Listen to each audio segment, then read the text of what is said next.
저평가돼 있는지 고평가돼 있는지 과도한 상승 구간인지 과소한 구간인지 이걸 쉽게 알아요. 그래서 부동산을 살 때 이거 조금 복잡하더라도 이것만 알면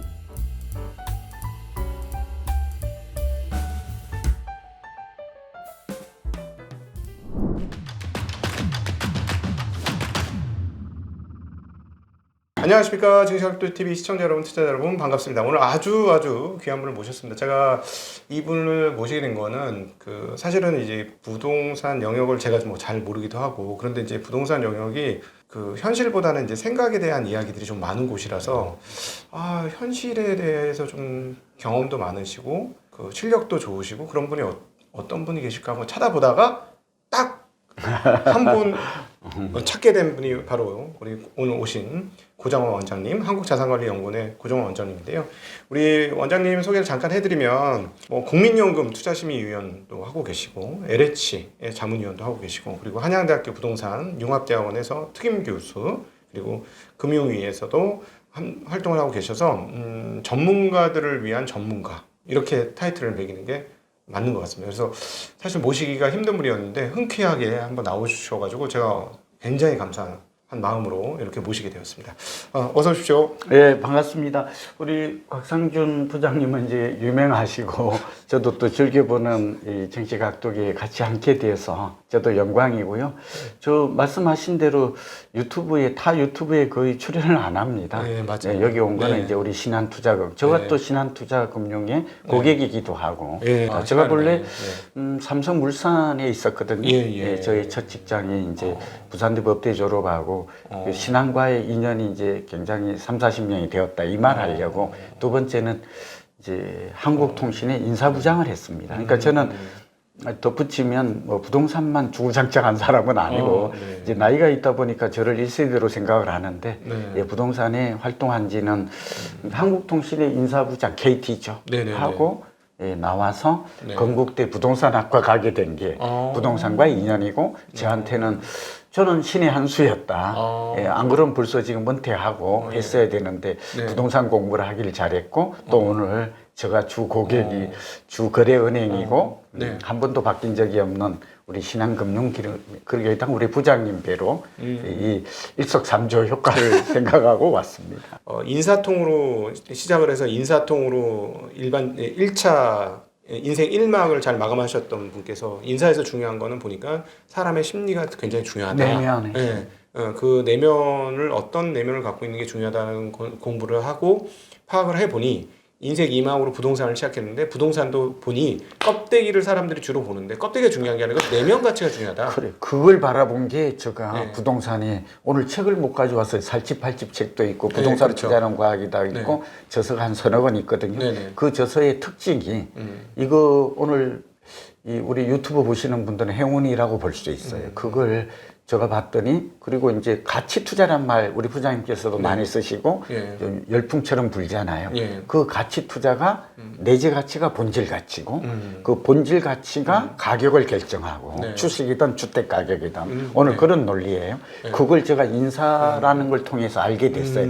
그 사람의 진정한 가치는 무엇인가, 인사 담당을 하면서 두 가지를 본 거예요. 하나는 그 사람이 과연 최선을 다하고 그 내재적인 그런 잠재 역량이 뛰어난 사람인가. 두 번째는 그러니까 서울대를 나왔나 스카이를 나왔나가 중요한 게 아니라 저처럼 지방대를 나오고 또 여러 가지 그런 사람이라 하더라도 그 사람의 잠재 역량, 내면에 숨어있는 역량을 보려고 노력했고요. 그게 삼성이 그런 걸 가르쳐 주었어요.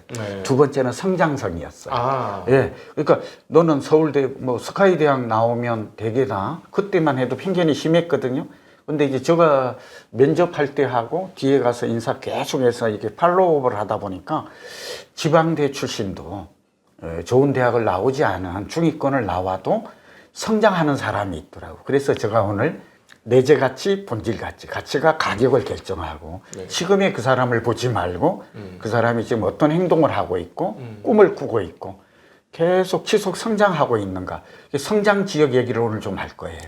네. 그게 하게 된 게 사람에 대한 연구에서 내면에 대한 연구에서 대상만 부동산으로 바뀐 거예요. 그러면 내재 역량부터 한번 점검을 해보죠. 예. 부동산의 내재 가치는 어떻게 봐야 내재 가치를 볼 수 있을까요? 예, 부동산이 무엇이냐고 물으면 우리가 이제 영어로는 리얼티 또는 리얼 에스테이트 하잖아요. 그렇죠. 오늘 부장님하고 우리의 관심은 자산 관점에서는 리얼 에스테이트라고 해요.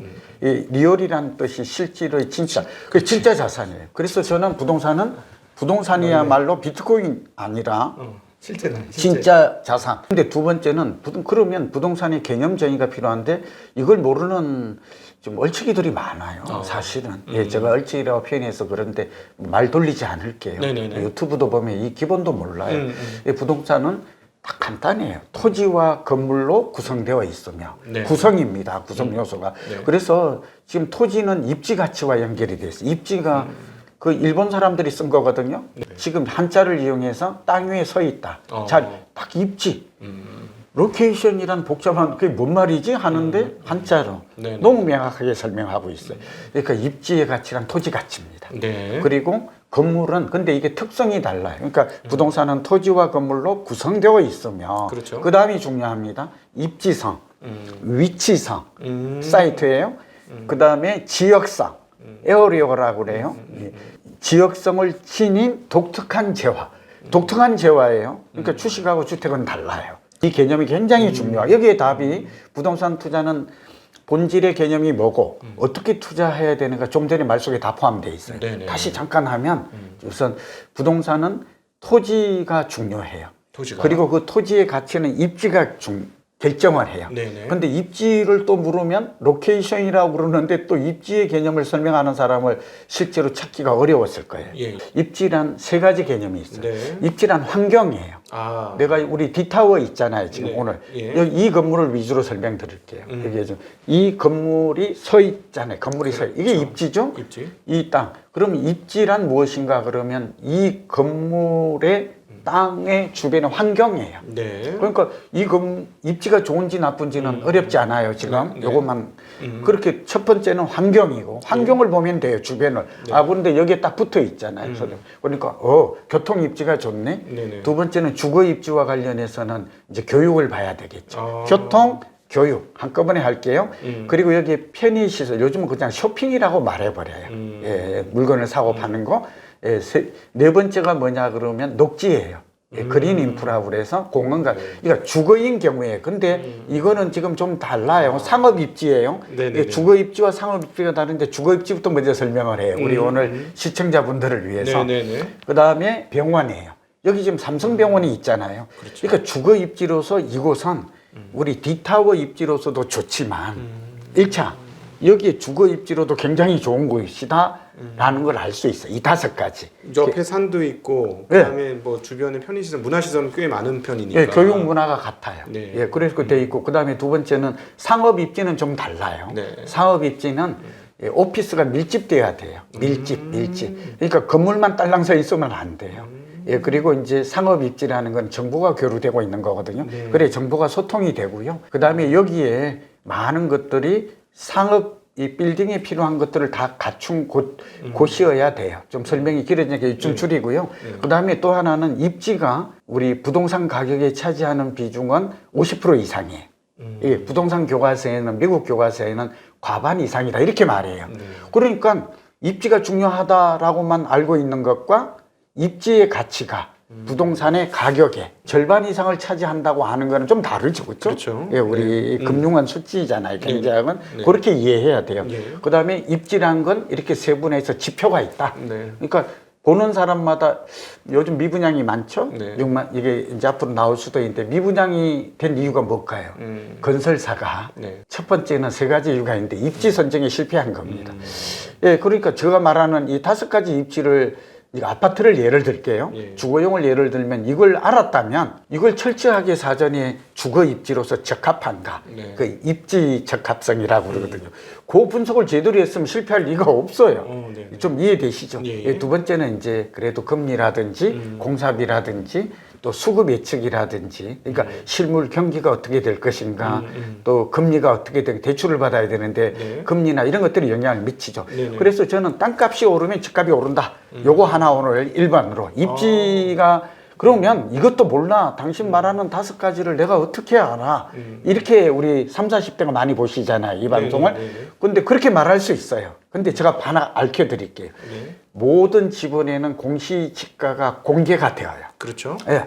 그래서 한국부동산원에 가면 네. 지번만 넣으면 네. 공시지가 변동률이 쭉 나와요. 네. 매년. 네네. 그래서 공시지가가 많이 오르면 변동률이 많이 오르면 이 지역은 입지가 좋은 지역이에요. 이것만 보면 땅값엔 다 반영이 돼요. 두 번째는 건물이에요. 우리가 요즘 신축 좋아하잖아. 을죽신이라고. 근데 여기서 주의할 게 있어요.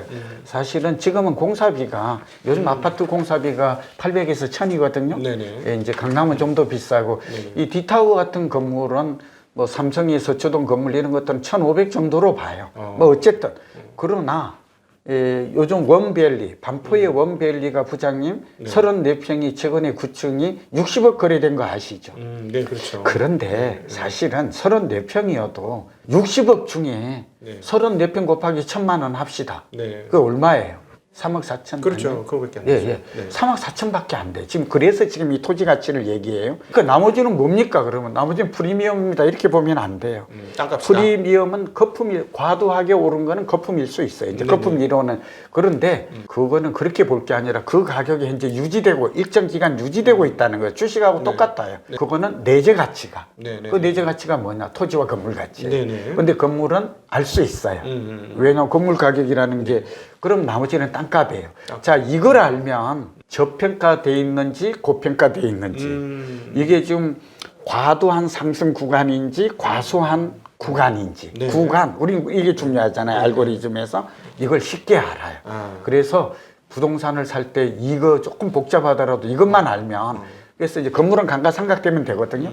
그 다음에 이제 여기 지역성이 중요한데 선지역 선택하라. 네. 그래서 부동산 할 때 가장 실패가 뭔 줄 아십니까? 가장 싼 곳을 서울 전체를 돌아다녀요. 굉장히 바보 같은 짓이에요. 예, 그러니까 우선은 성장 지역 중에 핵심 입지. 첫 번째는 땅값이 가장 비싼 곳이에요. 그게 어디에 우리나라 제일 비싼 게 충무로 1가 24 2번지 우리은행이 있고 그 옆에 네이처 리퍼블릭. 그게 공시 가격이 6억 정도 되거든요. 한 평에. 그러니까 실제 가격은 거래가 안 됐지만 한 11억 봐요. 공시 가격 대비해서 땅값을 한 2배 정도 1.8에서 2배로 보는 거거든요. 두 번째가 강남이에요. 이제 아니 두 번째는 아닌데 그쪽이 명동이 비싸고 이제 그 다음으로 비싼 지역이 설명을 빨리 하다 보니까 강남이 뉴욕제가 있었던 그 건물이에요. 그게 강남은 코어예요. 가장 공시지가가 비싸요. 그리고 코어 로케이션의 또 다른 개념은 그러니까 알 수 있다. 땅값이 가장 비싼 곳이다. 그 점을 확실하게 위치를 정해야 돼요. 부동산 살 때 이게 그렇게 보면 저는 어떤 생각이 드냐면 한국에서 땅값이 제일 비싼 거는 압구정 현대와 지금 반포의 원밸리 아니냐 맞아요. 이런 생각이 드는 거예요. 아이고 주거지는 그래. 우리가 주거지와 상업지를 부장님 좀 구분해서 합시다. 예, 주거지 땅값이 좀 정확하게 얼마냐? 4억이에요. 원베일리에 그 대지 지분 계산했더니 4억 나와. 그러니까 주거지 땅값이 4억이에요. 그러니까 이거는 좀 과도하게 올랐다. 왜냐하면 우리는 땅값을 밸류에이션 하는데 법칙이 있어요. 그러니까 그 무슨 얘기냐면 그 우리가 이제 주거지가 있고 준주거지가 있고 상업지가 있잖아요. 그렇죠. 거기 용적률이 달라요. 그렇죠. 주거지는 300이고 상업지는 900에서 1000까지 가능한 그 용적률의 차이에 그러니까 토지를 활용도에 따른 그게 가격에 반영이 돼요. 적어도 같은 지역, 통일 지역이라면 상업지가 주거지보다 3배 비싸야 돼요. 용적률이 3배니까. 용적률이 3배니까. 그러니까 위에 공간을 3배 더 준다는 개념이니까. 그러니까. 땅 위에 지상권까지를 토지 곱하기 지상권을 어디까지 줄 것이냐. 그걸 토지 활용도라고 그래요. 그러니까 그게 맞죠. 그걸 뭐 100% 아니지만. 그런데 그게 맞아요. 지금 강남의 땅값이 10억 정도 해요. 상업지. 대로비례 강남 대로에서. 그렇게 보면 900에 10억인데 상업지가 여기는 300에 4억이다. 정도면. 그리고 지금 12억이네 그러면 환산하면. 그러니까 약간 좀 주거지 땅값이 고평가돼 있다. 조금 주택 가격이 이 과도한 구간에 있다. 요 해석은 가능해요. 근데 아주 지나칠 정도로 과도한 구간 다음이가 우리가 위험 구간이라고 하잖아요. 우리 경제학에서 위험 구간까지는 아니나 강남은 지금 적정한 건 아니고 예. 과도하게 상승했고 그래서 지금 다시 이어지겠습니다만 집값이 조정을 보이는 건 이유가 있죠. 여러 가지 우리 지금 탄핵 정부도 있지만 예. 그 경제학 부동산 경제학 시장 흐름의 그 자체만 보아도 다소 좀 조정을 보일 그런 시기에 와 있다라는 걸 함께 알 수. 상업지 같은 경우는 거기서 사실은 토지의 활용도도 높지만 그 토지를 이용해서 현금 창출 능력이 있는 곳이 상업지인 거잖아요. 상업지죠. 예, 예, 상업지죠. 저는 젊은 분들에게 아파트 관심 갖지 말고 꼬마 빌딩 서울에 7군데가 있거든요. 네. 예, 그러니까 네. 저는 이제 강용성, 네. 예, 강남, 용산 약자로 줄여서 네. 그 이거는 이제 여의도 이제 그다음에 영등포, 목동 요즘 여기다가 이제 광운대하고 청량리 그리고 저는 상동지구 네. 이런 지역이 앞으로 새로운 교통망 허브가 돼요. 그러니까 이제 펜타 그러니까 이제 트리플 그러니까 우리가 더블 역세권만 해도 좋잖아요. 네네네. 근데 이제 트리플 역세권 이상이 되는 곳들이 이거래. 네. 심지어 5개가 들어가요. 청량리는 이제 텐. 그러니까 청량리? 10가 그러니까 삼성역 부근도 그렇고 그래서 이제 강남에 포함되니까 말을 줄여야 되니까 그런데 이 몇 군데는 작은 건물이라도 하나 목표를 세우세요. 제가 못한 게 그거예요. 이거는 첫째 제가 이 말씀 드리는 이유는 아파트를 하는 게 맞는데 자금이 적은 사람 중에 아파트만 내 집 마련하는 게 먼저 맞아요. 네네. 그러나 순서를 좀 다르게 점핑을 할 수도 있어요. 예. 이유가 있어요. 강남과 용산과 성수를 보았더니 지난 10년간 아파트가 전국적으로는 한 2.5배, 아니 서울 기준으로 할게요. 네. 너무 길어지니까 했는데 2.5배인데 건물의 가격, 그러니까 예. 빌딩이나 상가 건물은 3배에서 5배를 올랐더라고. 네. 그럼 투자 수익률이 그러니까 자산 가치, 투자 가치가 다르죠. 그렇죠. 두 번째는 임대 수익률과 이 자산 가치, 투자 가치 얼마나 오른 걸 다 합해서 토탈 수익이라고 총 수익이라고 표현하잖아요. 근데 강남은 지금 3%밖에 안 나와요. 네. 그래도 강남이나 용산이나 성수동 이런 데 건물을 사는 이유는 임대 수익만 현실적으로 보고 있지를 않아요. 네. 3%만 나도 뭐 3% 날 바에 우리 신한은행이나 투자금융에 맡기는 게 낫죠. 예, 그럼에도 이렇게 하는 이유가 네. 자산 가치가 10년 동안 네. 3배에서 강남 대로변 같은 경우는 딱 5배 올랐더라고. 10년 동안 5배. 네네. 이 자산 가치가 상승이 네. 이 통계가 있거든요. 예. 그러니까 이런 것들도 좀 아는 게 중요해요. 네. 그래서 제가 볼 때는 그런 것들을 지역을 잘 골라서 집을 한다든지 요즘 상가주택도 좋거든요. 아파트만 보지 않았으면 좋겠어요. 예, 그렇게 한다면 네. 노후에 정말 든든합니다. 아, 네. 지금 리얼 에스테이트에서 리얼부터 시작해서 이게 리얼이라는 어떻게 보면 비트코인과 가장 극명하게 극단적으로 끝자리에 있는 자산 중에 하나가 이제 부동산 자산인데 부동산 자산이 토지를 통해서 현금 창출 능력을 가지고 있는 게 사실 부동산의 신비로운 거잖아요. 예, 그리고 자산 가치 상승인데 지금까지는 자산 가치 상승 비중이 좀 저희 얘기는 높았다. 네네. 그리고 이미 압구정은 네. 3억. 압구정 그 신현대가 평당 3억으로 보여져요. 네네. 대지집은 16평이니까 45억 간다면. 예, 예. 그렇죠? 네. 네네. 보여지고 그런데 상업지의 주거지 땅값이 3억인데 그 현대백화점 네네. 놀랍게도 대로변에 있는 준주거지 거기는 낮아요. 예. 그 압구정 주변은 높이 안 올라가 있잖아요. 예, 그 그렇죠. 준주거 거기에 땅값은 4억이면 살 수도 있어요. 뭘 얘기하고 있는 거예요? 이게 저는 사람들은 모르고 그냥 아파트로 재건축에 대한 기대감 때문에 몰리지만 네네네. 사실은 산다면 네. 평당 3억 5천에서 4억 하는 대로변에 네. 건물이 나올 수도 있어요. 아, 그런데 그렇구나. 사람들이 아파트 열풍이 보니까 재건축 물론 이제 참고로 말씀드리면 압구정 현대가 가장 뜨거운 이유가 네. 몇 가지가 있어요. 하나는 입지예요. 네네. 그 입지가 중요한 게 요즘 한강변이거든요. 그렇죠. 예, 그러니까 거기서 딱 바라보면 왼편이 용산이고 오른쪽이 성수예요. 예. 그리고 성수하고 다리를 또 연결한대 서울시가 네. 자꾸 막 불에 기름을 부어요. 예, 필요는 하지만 네네. 주민들은 또 통합 재건축이 돼요. 예. 그리 되면 이제 골프장도 갈 필요가 없어요. 그러니까 단지 내에 골프장이 들어와요. 그런데 네네. 가격이 또 평당 가격이 우리나라 제일 비싼 아파트 가격이 어딘지 아세요? 청담동에 힐스테이트 현대가 지은 건데 3억 가요. 100평이 300억인데 네. 그러니까 우리나라 제일 비싼 아파트는 건물 기준으로 원베일리가 얼마냐 이렇게 그게 1억 8천이거든요. 34평이니까. 네네. 그러니까 한 2억 시대가 왔다. 평당? 순수 아파트는. 평당. 예, 네. 그다음에 주상복합 청담동처리 부촌에 네. 한강이 쫙 보이는 아까 그 원베일리도 9층인데 한강이 쫙 보여요. 네네. 누가 산 건지도 아는데 보이면 이게 3억 시대가 왔다. 어. 소울 럭셔리. 예예예. 그러니까 가장 비싼 하이라이징, 주거지. 예, 소울 럭셔리 하이라이징, 예. 하이엔드 이런 단어를 쓰거든요. 예, 예, 미국에서는 네. 그 주택은 3억 시대인데 홍콩이나 싱가포르 같은데 뉴욕 같은 데는 한 5억, 6억을 해요. 네. 우리가 3만 6천 불이거든요. 네네네. 그리고 이제 싱가포르와 강남, 싱가포르는 한 8만 불 되는데 네. 강남하고 소득 순위 비슷해요. 아. 인구와 소득 기준이 중요하잖아요. 네네네. 그래서 그렇게 비싼 건 아니에요. 3억이 제일 비싸다라는 네. 얘기고 압구정은 지어졌을 때 네. 그 입지 환경 얘기했죠. 이걸 보건데 한강이 쫙 보이는 곳은 최소 2억이 갈 것이다. 네. 제가 볼 때는 3억 정도 갈 것 같아요. 말하기가 좀 투기를 붙여. 2억 간다면 34평에 재건축은 하나 34평을 준다 이렇게 돼 있거든요. 네네. 1대1은 지금 그러니까 무상으로. 예. 그러면 70억이 돼요. 아니면 34평이 새 아파트가 들어섰을 때 4, 5년 후에 예. 70억이 더 갈 수도 있어요. 아, 네. 그래서 지금 45억에 사는 이유가 좀 설명이 될까요? 지역 GDP 1인당 GDP의 그 수준에 따라서 그 지역의 가격이 결정된다. 결정. 예. 연관성이 높아요. 그 하나만 하는 건 아니지만. 사실은 뭐 캘리포니아의 그 저기 뭐 실리콘밸리 쪽은 정말 가격이 완전 들어보니까 완전히 넘사벽이더라고요. 왜냐면 거기 뭐 연봉이 한국 돈으로 막 5억에서 10억 사이 이런 사람들이 워낙 많이 사니까. 빅테크 기업이다. 예. 그러다 보니까 그런데 뭐 그걸로 보면 그러니까는 이제 소위 말하는 그 소득 그 지역별 소득을 통해서 부동산 가격을 세계적으로 분석 그게 비교를 하는 게 맞다. PIR이에요. 네네. 진짜 중요한 말씀이에요.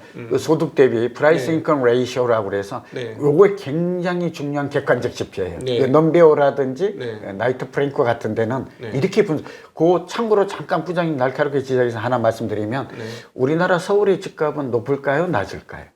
그걸 또 어떻게 알 수 있을까요? 지금 말씀드릴게요. 그냥 네. 그게 넘베오나 나이트 프랭크는 OECD 국가 중에 한국의 소득 대비 집값 수준이 서울 집값 전체예요. 네. 20위예요.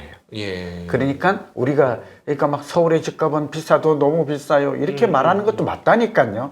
왜냐하면 20년을 모아야 서울의 아파트를 사는데 그게 비싸지 않다고 얘기하면 지금 되겠습니까? 네네. 그러나 글로벌 기준으로 보면 저는 그렇게 보잖아요. 네네. 이것만이 정확해요. 나머지는 답이 아니에요. 20위예요. 네. 그 얘기는 36개 국가 중에 20이라면 고평가도 아니고 저평가도 아니고. 그러니까 리얼 에스테이트먼트의 그 리얼의 값어치를 만드는 거는 결국은 그 지역에 살고 있는 사람들의 소득 수준이 가장 강력한 영향을 미칠 가능성이 높다. 그게 가장 크고 그다음에 예. 이제 희소 가치와 미래 가치 그렇지. 더 좋아질 것이. 우리가 주식 투자할 때도 삼성전자 안 사는 이유가 뭐예요? 저도 삼성전자 가지고 있거든요. 손에 제가 8만 원 사가지고 좀 마음이 안 편한데요. 하여튼 그래도 고백을 할게요. 제가 삼성 출신이잖아요. 네. 저는 삼성전자가 이게 도움이 될 것 같다. 저는 진짜 세계적인 회사고 제가 있어봐서 이렇게 일을 하면 네. 저는 최고가 우리나라에 자랄. 그런데 그 뒤에 보니까 제가 놓친 게 있었어요. 삼성이 지금까지 과거는 그런데 네. 과거 현재 미래가 중요한데 그렇지. 제가 현재 삼성전자의 상황이 제가 생각하는 삼성전자 이 폐마 아닙니다.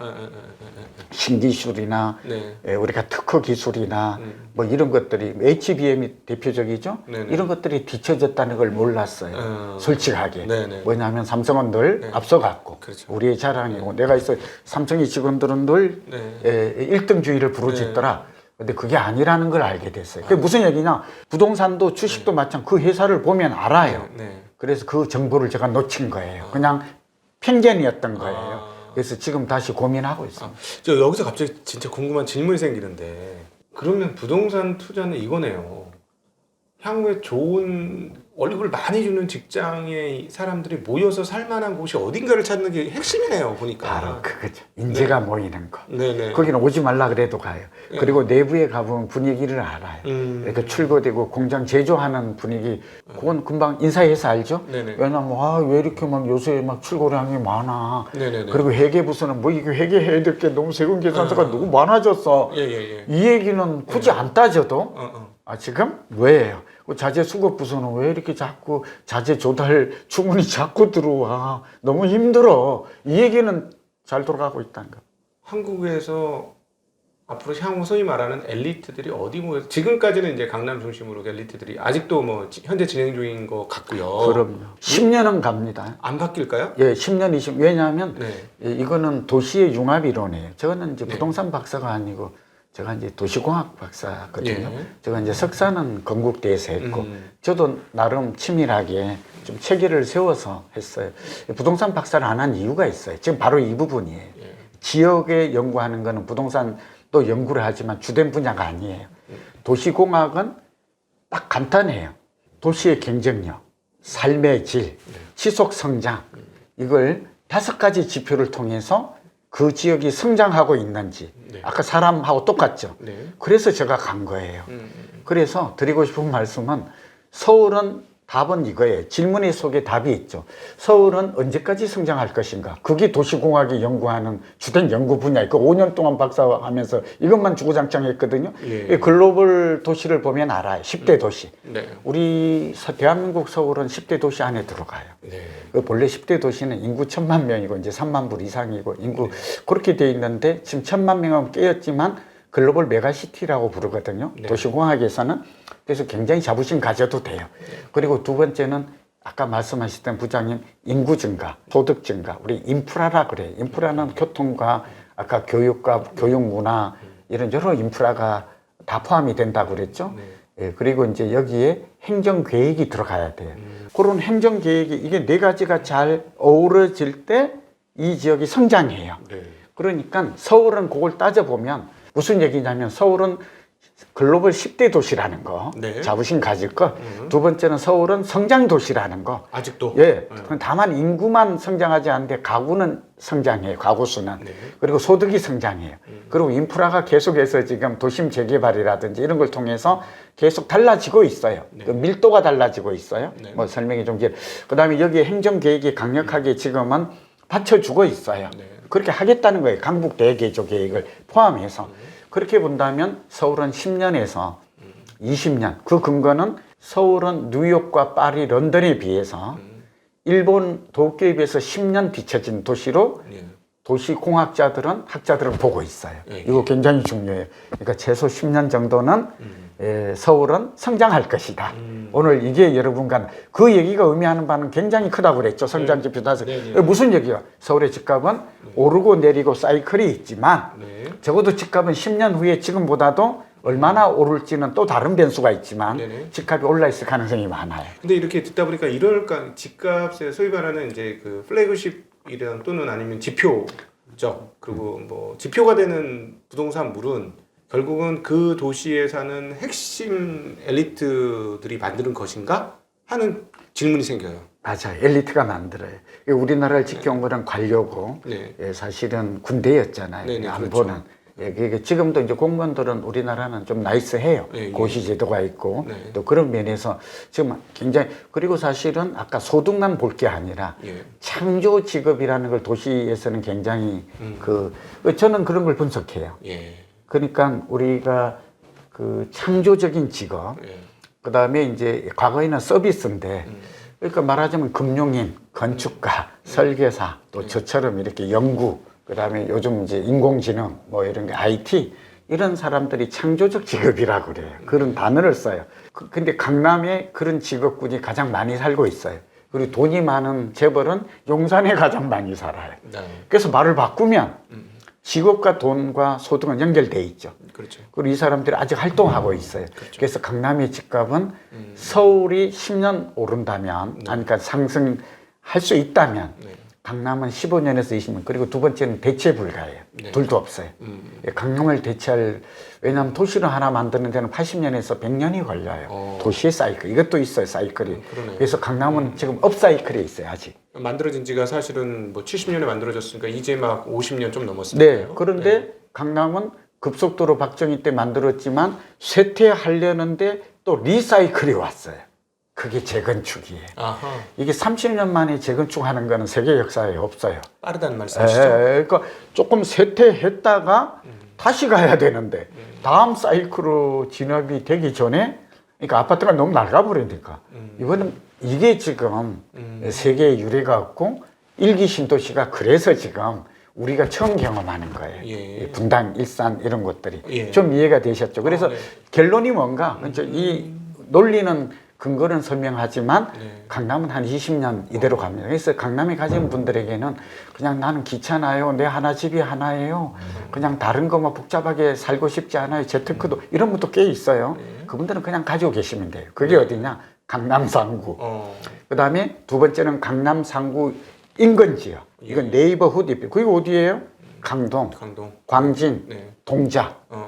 요것들이에요. 그 다음에 그 강남에, 그 다음에 용산과 인접한 데가 어디죠? 동대문이라든지, 그 인근 성동이라든지 뭐 일부 그렇게 뜨고 있고, 성수동의 인근지요.